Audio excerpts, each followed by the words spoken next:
Hello everyone, again welcome to the my channel Umesh Kumar updating. जैसा कि last video में हम लोगों ने कंप्लीट कर लिया था क्वेश्चन नंबर 14 तक, जो ट्रांसफर प्राइसिंग का था। आज अपने इस वीडियो में देखने वाले हैं क्वेश्चन नंबर 15 और उसके आगे। तो क्वेश्चन नंबर 15 रीड करते हैं। Standard corporation and corporation SCI is a US based multinational company engaged in manufacturing and marketing of printer scanners. It has subsidiaries spreading across the world which either manufactures or sell printers and scanners using the brand name of SCI। तो जैसा कि para में लिखा हुआ है कि SCI एक US based multinational company है जिसका बहुत सारा सब्सिडरीज है, पूरा दुनिया में फैला हुआ है। और वो सारा जो सब्सिडरी है वो या तो बनाती है या फिर सेल करती है प्रिंटर स्कैनर, ठीक है। और वो जो ब्रांड नेम यूज़ करती है वो SCI का अपना, मतलब जो पेरेंट कंपनी है SCI उसका ही यूज़ करती है। सेकेंड पैरा देखते हैं। The Indian subsidiary of SCI bias the important component for printer and scanner from the Chinese subsidiary of the same MNC group. तो वही है कि एक इंडियन सब्सिडरी है जो कि जो कंपोनेंट चाहिए प्रिंट एंड स्कैनर के लिए वो चाइनीज सब्सिडरी का जो सेम ग्रुप का है उससे परचेज करती है। The Indian subsidiary buys 1,50,000 units of component per annum for the Chinese from the Chinese subsidiary at yen 30 per unit and pays a total custom duty 29.5% of value of component purchased। तो इसमें ये बोलना चाह रहे हैं जो Indian subsidiary है वो चाइनीज सब्सिडरी से 1,50,000 यूनिट्स ऑफ कंपोनेंट खरीदती है हर एक साल में। और जो चाइनीज डॉलर का जो रेट दिया हुआ है वो रुपीज़ पर यूनिट दिया हुआ है, यानी कि एक यूनिट के लिए 30 चाइनीज डॉलर पेमेंट करना पड़ेगा। और जो कस्टम ड्यूटी है वो भी पेमेंट करना पड़ता है। जब इंडियन कंपनी इंडिया में मंगवाती है तो 29.5% जो भी वैल्यू परचेज हुआ है उसका, ठीक है। इसके अलावा जो है a Japanese MNC which manufacture the same component which is used in print and scanner of SCI has a manufacturing unit in India and is ready to supply the same component to Indian subsidiary of SCI at the rate of rupees 320 per unit। तो एक इसके अलावा जो Indian और Chinese subsidiary, इसके अलावा एक Japanese subsidiary भी है सेम कंपनी का जो कि जापान में है। और वो इंडिया को ऑफर करती है कि वो जो आप 1,50,000 कंपोनेंट खरीद रहे थे चाइना से वो मेरे से लो, मैं आपको 320 रुपये करके पर यूनिट लगाऊंगा। और जो चाइना से वो खरीद रहा था एक यूनिट के लिए 30 चाइनीज डॉलर इंटू, और एक चाइनीज डॉलर का जो रेट है 9.58 रुपीज़, यानी कि इंटू करते 294 में था, यानी कि 30 इंटू 9.8 यानी कि 294 आ रहा था। इसके अलावा प्लस 29.5% कस्टम ड्यूटी, यानी कि 380.73 पड़ रहा था कॉस्टिंग। लेकिन ये जो जापानीज़ कंपनी है, जापानीज सब्सिडरी है, वो बोलती है आप मुझसे 320 रुपये ही में ही ले लो, यानी कि वो कितना सस्ता लगा रहा है जापानीज़ वाला, 320 माइनस कर दिए तो 60.73 एक यूनिट सस्ता दे रहा है। तो इसके नीचे वाले पैरे में देखते हैं द SCI जो कि MNC है is examine the proposal of Japanese manufacturer asked its Chinese subsidiary to present its view on this issue। The Chinese subsidiary of SCI has informed that it will be able to sell 1,20,000 unit of component to the local Chinese manufacturers at the same price of rupees yen 30 Chinese dollar 30 per unit, it will incur the inland taxes at the rate 10% of sales value। Variable cost per unit of manufacturing of component is Chinese dollar 20 per unit and the fixed cost of subsidiaries will remain unchanged। तो ये para में ये बोलना चाह रहा है basically कि जो चाइनीज़ कंपनी है वो चार्ज कर रही है 380 रुपये, जो पूरा फाइनल प्राइस हुआ था एक यूनिट के लिए इंडियन सब्सिडरी से, ठीक है। तो वही जस्टिफिकेशन मांगा है कि जो मेन जो पेरेंट कंपनी है SCI वो जस्टिफिकेशन मांगा है चाइनीज़ कंपनी से। तो चाइनीज़ सब्सिडरी बोलती है कि क्योंकि हम जो 1,20,000 यूनिट था वो लोकली सेल कर पा रहे थे जो रेट में हम इंडिया वाले को देते, इसके अलावा वो इनकर कर रहा था 10% like sales tax on sale value जो लोकली सेल करने पे लग रहा था। और जो वेरिएबल कॉस्ट था वो कंपोनेंट का, एक कंपोनेंट के लिए चाइनीज डॉलर 20 पर यूनिट था, और जो फिक्स कॉस्ट वो अनचेंज था, मतलब उसमें कोई चेंजेस नहीं था, ठीक है।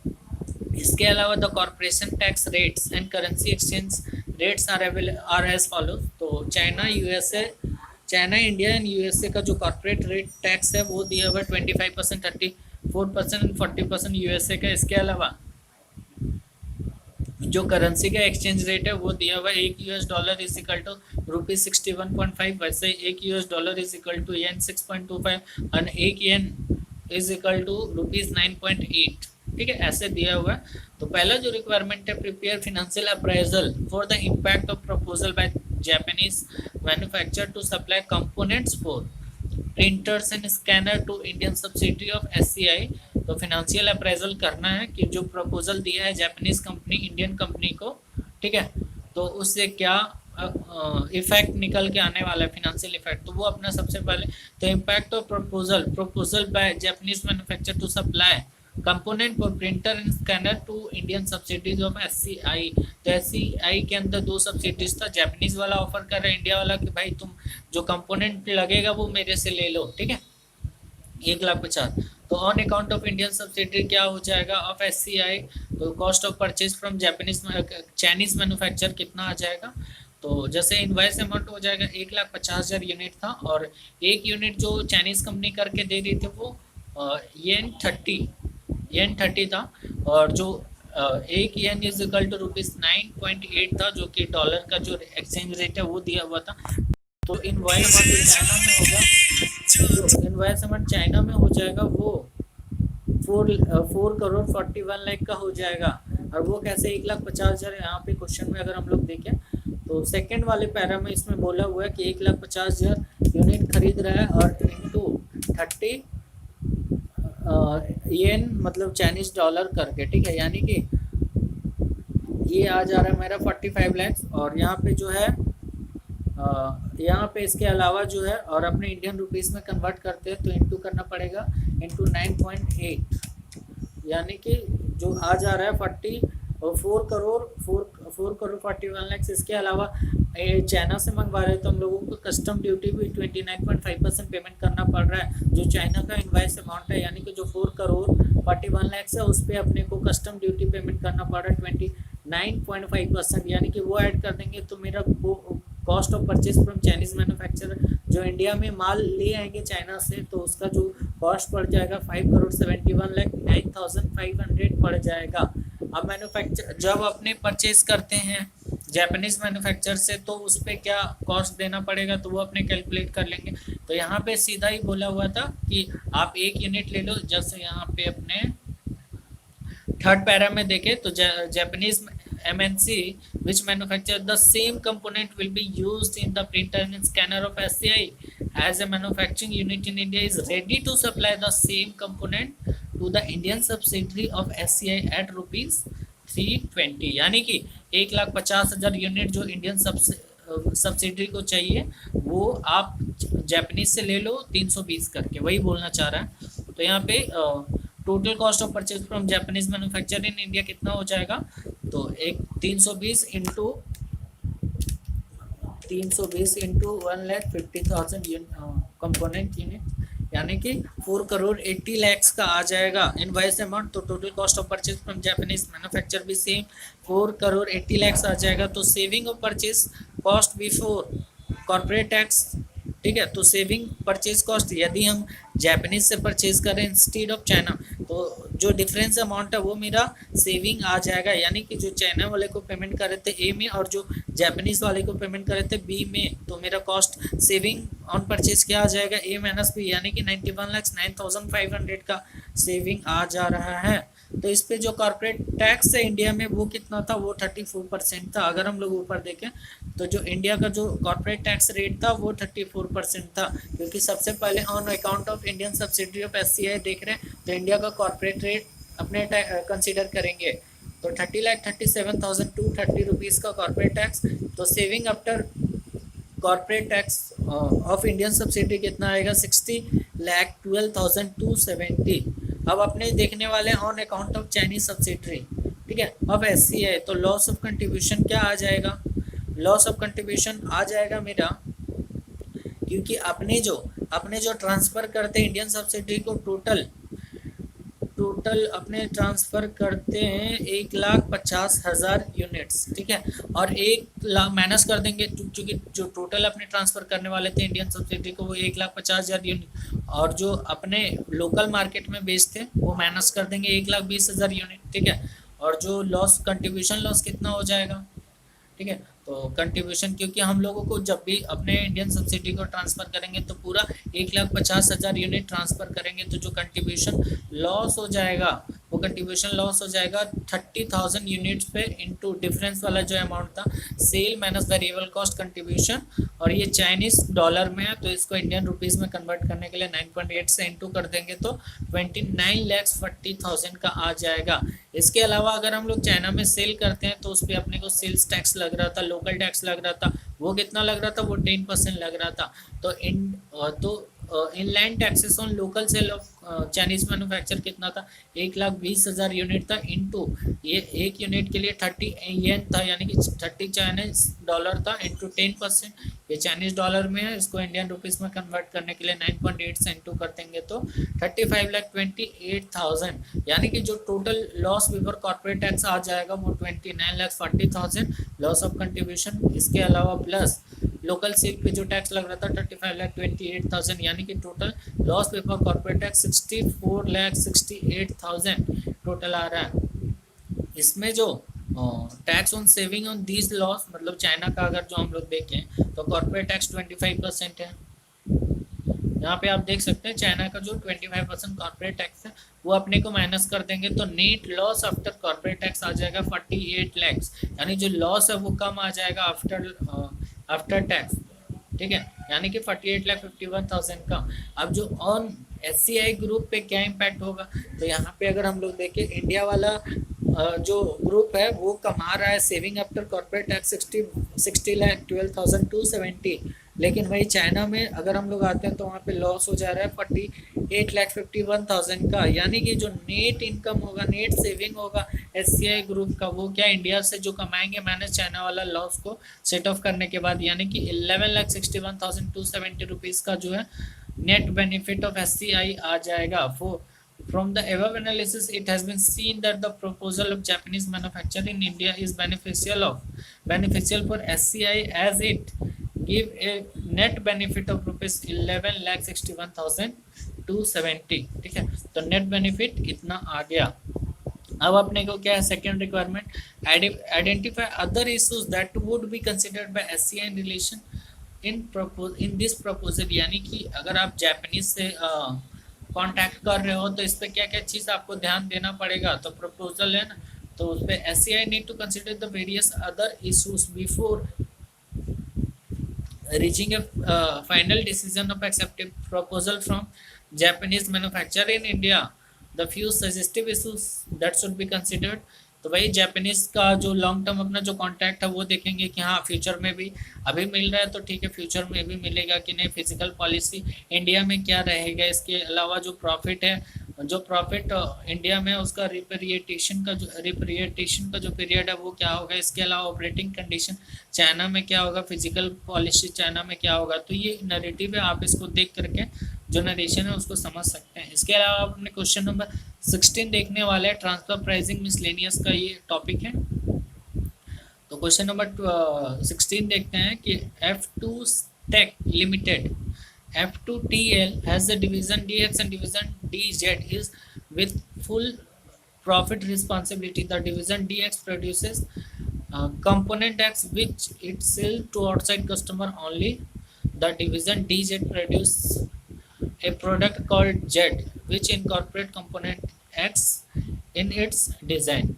तो बेसिकली FTTL एक कंपनी है जिसका दो डिवीजन है और दोनों का नाम DX DZ है। DX X प्रोडक्ट बनाता है और DZ है कंपोनेंट Z प्रोडक्ट बनाता है। तो Z बनाने के लिए X चाहिए होता है, ये चीज़ क्लियर है, ये चीज़ लिखा हुआ है। DZ division is currently purchasing 2,500 unit of component X per year from outside supplier at cost of ₹35 per unit and less 10% discount, यानी कि जो नेट परचेज प्राइस है DZ जो X कंपोनेंट खरीदता है 2500, उसका कितना ₹35 -10% यानी कि 31.5 करके खरीदता है। तो डिवीजन डी जेड जो है एक्स खरीदता है एक कंपोनेंट 31.5 करके 2500 कंपोनेंट पूरा साल में खरीदता है। इसके अलावा D X division can sell the entire component Z to outside customer at normal price 35 cost associated with manufacturing of a unit of component X are as follows. तो डिवीजन एक्स जो है जितना भी अपना कंपोनेंट बनाती है x का, वो पूरा मार्केट में आराम से 35 पे बेच पा रही है। ठीक है, तो अगर हम लोग अगर हम लोग उसको ट्रांसफ़र करेंगे यानी कि दूसरे डिवीज़न को, तो मुझे लगता है कि क्योंकि हम लोग बाहर में बेच पा रहे हैं तो मुझे 35 पे ट्रांसफ़र करना चाहिए दूसरे डिवीज़न को भी, क्योंकि बाहर में आसानी से जितना बना रहे हैं उतना बेच पा रहे हैं। ठीक है, इसके अलावा जो एक्स कंपोनेंट है उसको बनाने के लिए वेरिएबल कॉस्ट ₹21 लगता है। Fix cost based on capacity 25,000 units per year 9 है। F2TL, a new managing director, agrees for internal transfer if acceptable transfer price can be worked out. Accordingly, the requires solution of following question. तो ये जो information दिया हुआ, और ये जो FT12 का जो न्यू मैनेजिंग डायरेक्टर है वो डिसएग्री है कि internal transfer acceptable price can be worked out. तो वही बोल रहा है, चाह रहा है कि इंटरनल ट्रांसफर है, ट्रांसफर प्राइस है, वो कैलकुलेट करना है। तो मेरे हिसाब से क्वेश्चन पढ़ने के बाद ये अपने देख लिए, समझ लिए कि डी एक्स है एक्स बनाती है, डी जेड है जो जेड बनाती है, और एक जेड के लिए अपने को, और जेड बनाने के लिए मुझे एक्स चाहिए होता है। और जो एक्स है वो आसानी से बाज़ार में 35 पे बिक जा रहा है, और जेड है वो हम बाज़ार से आराम से 31.5 पे खरीद रहे हैं आफ्टर डिस्काउंट। और जो एक्स है जितना भी बन रहा है वो बाज़ार में अपने आराम से बेच पा रहे हैं, इसीलिए जो टोटल जो सेलिंग प्राइस है उतना पे ही अपने को ट्रांसफ़र करना चाहिए। ठीक है, जेड को। तो इफ़ क्वेश्चन नंबर 1 का जो रिक्वायरमेंट है, if point number 1, if DZ division produce 2500 units of component X per year from D X division, what price should control the transfer वाई। तो इसमें यही पूछ रहा है कि जो डिवीज़न जेड है अगर ये बाहर से 2500 यूनिट खरीद रहा है एक्स का हर एक साल में, तो ट्रांसफ़र प्राइस क्या होगा एंड वाई। तो यहाँ पे अगर हम लोग देखें तो चूँकि जो है डिवीज़न जेड है वो 31 से ज़्यादा देना नहीं चाहेगा। ठीक है, और जो डिवीज़न एक्स है जो चार्ज करेगा मिनिमम 35 करेगा, क्योंकि वो बाहर में तो आसानी से बेच पा रहा था ना 35 पे। तो यहाँ पे अपने देखते हैं solution. The transfer price should be 35 per unit the regular price charge to other customer since division X division is operating at capacity it will lose the contribution of 14 ₹14 in contribution margin each outside sale given in favor of sale to division Z। तो जैसा कि यहाँ पे बोला हुआ है कि जो अपना डी एक्स है वो आसानी से यानी कि 35 पे बेच पा रहा था, तो अगर वो ट्रांसफ़र करे उससे कम में, यानी वो वेरिएबल कॉस्ट पे ट्रांसफ़र करता है अगला डिपार्टमेंट यानी कि जेड को, तो जो कंट्रीब्यूशन लॉस है 14 रुपीज़ का वो इनकर हो जाएगा। तो ट्रांसफ़र प्राइस कितना हो जाएगा, variable cost plus contribution margin lost due by not selling in outside market यानी कि 14 रुपीज़, यानी कि 21 प्लस 14 यानी कि 35 रुपीज़ का ट्रांसफ़र प्राइस हो जाएगा।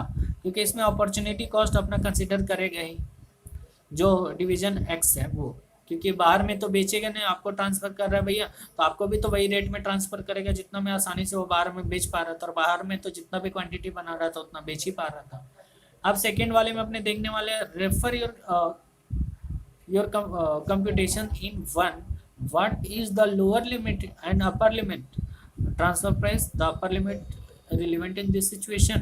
तो मुझे ऐसा लगता है कि जो x है डिपार्टमेंट x डिवीज़न x है उसका लोअर लिमिट भी 35 होगा, अपर लिमिट भी 35 होगा। ऐसा इसीलिए क्योंकि वो बाज़ार में तो आसानी से बेच पा रहा था ना 35 में।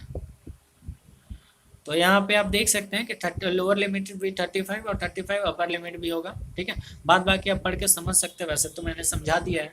अब अपने पॉइंट नंबर 3 में देखने वाले हैं, if DX division meet the price that the DX division is currently paying to its supplier and sell 2500 of unit component of X to DZ division each year, what will be the effect of profit?